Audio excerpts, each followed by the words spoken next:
Okay, folks, well, here we are, August the 1st. I think it's Saturday. It's the weekend in Churchill. It's very quiet out on the streets of Churchill, but it's not quiet out here in the Hudson Bay. Holy moly, it is blowing a storm out there. Eventually the camera will show you the big waves that are breaking on the shores of the Hudson Bay here, right downtown Churchill. I just drove across the peninsula here, which is Cape Mary, from the river, just to show you the dynamic movement of the ocean as it surges with that wave energy.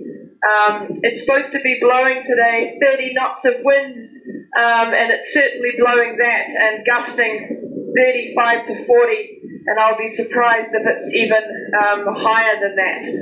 So what that does for us, if you can imagine that strength of wind getting funneled down the Churchill River, that narrow entrance, it would really make for quite the strength. And I'm going to guess what could likely happen if we were heading into it in a strong gust. It could lift up the bow of the Zodiac and send us over. So those kind of gusts are too strong for us to work in. Not only that, we'd be getting a lot of wave action and water coming into the bow. I don't mind getting wet, that's no problem. But just look at all the equipment that we're trying to use here in order to show you belugas. The belugas would also be struggling. Now, they are a marine mammal, they're very agile, they're very graceful, they can handle these kind of conditions. But wavy conditions, it really causes them to do deeper dives. And as well, when they're surfacing, they're porpoising and trying to get over that wave action in order to be able to take a breath and clear that blowhole. So it would be probably pretty difficult to find you a beluga in these kind of conditions. And even if we did find you a beluga, the boat would be smashing around, and the stern camera would find it very difficult to try to decipher that beluga and capture that beluga in the middle of the waves and the whitecaps. The underwater, well, I had a look at the Churchill River, and it is stirred up quite something. So the visibility underneath would not be very good at all. So basically, it would be dangerous and probably not worth our while. So unfortunately today, you get to sleep in and spend your morning with a nice cup of hot chocolate or cup of tea and maybe snuggle in with a book.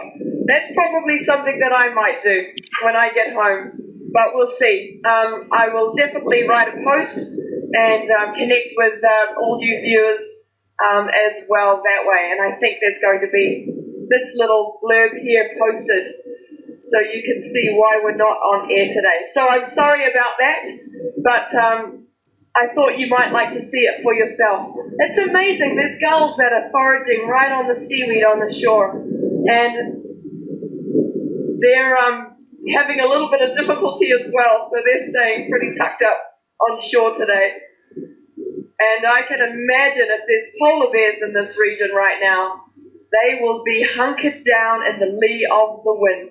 When you have such a strong wind, you see the bears, they're hiding behind a rock or a clump of spruce trees, or they found some kind of dip in the rocks in order to hunker down and hide from the wind. Animals are smart in those conditions.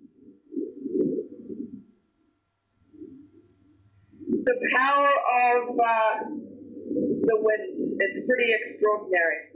I gotta say, I love days like this. I love dramatic days where Mother Nature is in charge. She is in charge, and again, she's dictating what we do, when we do it, and how we do it, for how long. And she is the true expedition leader here, and we just follow along. All right, well, there we go. That's it. I'm going to get this boat tucked back up into the Frontiers North workshop, and sorry that we won't be spending the morning together, but tomorrow morning we'll be here once again, giving it a shot. The wind is supposed to drop, so fingers crossed for tomorrow. Okay.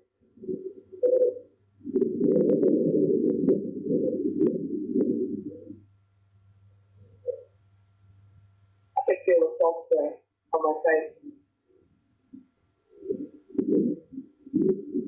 So the ocean is being lifted up, carried in the air. The rain's coming too. Wow, it's quite a day. Dramatic. Love it. Hope you do too. We always have to be patient and wait for belugas.